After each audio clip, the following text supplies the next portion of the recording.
Do'stlarning eng yaxshisi shunday do'stki, siz Allohni eslamoqchi bo'lsangiz eslashga yordam beradi, esdan chiqarib qo'ysangiz esingizga solib qo'yadi.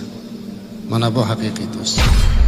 Haqiqiy do'st kim desa, boshimga qiyinchilik tushganda keladigan, yordamga muhtoj bo'lganda yordam beradigan, bu do'stlikning bir ko'rinishi. Lekin do'stlikni mezonini payg'ambarimiz alayhisalom o'lchagandek hech kimimiz o'lchay olmaymiz ekan. U zot shunday o'lchadilar. Do'stlarning eng yaxshisi sen Allohni eslamoqchi bo'lsang, sen bilan birga eslaydi. Qo'y, boshimni aylantirma. Boshqa mavzuga o'taylik. Sen ham domla bo'lib qoldingmi? Kechaylar yurarding, bugun so'pi bo'lib qolsanmi? Bu og'riqlarni qanchamiz qalbimizdan o'tkazamiz? Yaxshi ko'rganligimizdan gapirayotganligimizni afsuski bildira olmaymiz.